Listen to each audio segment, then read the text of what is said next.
రాజమౌళి గారికి I want to say something.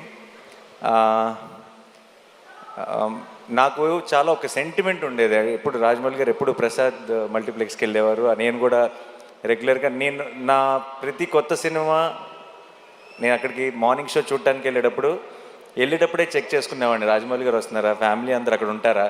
ఎందుకంటే నాకు ఆ మొహాలన్నీ చూడకపోతే నాకు ఆ ఎంటైర్ ఫ్యామిలీ ఫేసెస్ నాకు ఏదో ఒక పాజిటివ్ ఎనర్జీ మిస్ అయిన ఫీలింగ్ వచ్చేది. నేను ఇన్ఫ్యాక్ట్ రాజమౌళి గారు ఏ స్క్రీన్లో చూస్తున్నారో తెలుసుకొని ఆ స్క్రీన్లోనే డోర్ దగ్గర నుంచొని వాళ్ళు నాకు కనపడే ఒక ఐసైట్లో ఉండేలాగా చూసుకొని వాళ్ళ రియాక్షన్ చూస్తుండేవాడిని. అండ్ ఫస్ట్ థింగ్ సినిమా అయిపోయిన తర్వాత లిఫ్ట్లో నేను వల్లి గారిని రమ గారిని కలిసి ఫస్ట్ సినిమా గురించి టాక్ అడిగేది వాళ్ళనే, ఎలా ఉంది ఏంటి అని. చక్కగా ప్రేమగా హగ్గిచ్చి వెళ్ళిపోయారంటే నచ్చలేదని అర్థం కాదు, చాలా బాగుంది, నేను ఇప్పుడు కారు ఎక్కిన వెంటనే నీకు మెసేజ్ చేస్తాను అన్నారంటే సినిమా చాలా నచ్చిందని అర్థం. సో నాకు ఒక అలవాటు అయిపోయింది. ఆ అలవాటుకి ఇప్పుడు బ్రేక్ పడింది.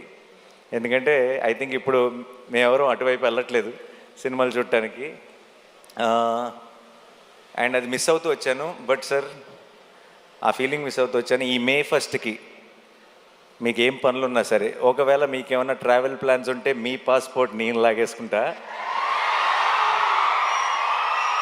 మీరు మళ్ళీ ఈసారి సినిమా చూసి నాకు మార్నింగ్ షో నాకు ఆ ఎనర్జీ ఇవ్వాలని మనస్ఫూర్తిగా కోరుకున్నాను. I know you will really love this film, you will enjoy this film, నాకు నమ్మకం ఉంది. రాజమౌళి గారిని మనందరం ఫ్యామిలీ అని ఫీల్ అవుతాం. బట్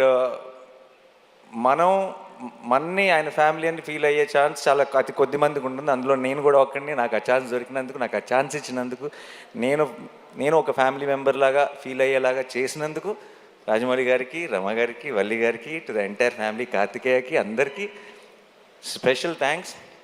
నాకు ఇప్పుడు కెమెరా, ట్రాక్, ఎడిటింగు, ఇలా కొన్ని సినిమా టర్మ్స్ ఉంటాయి. సినిమా డిక్షనరీ ఒకటి ఉంటుంది, సినిమా పదాలు ఉంటాయి.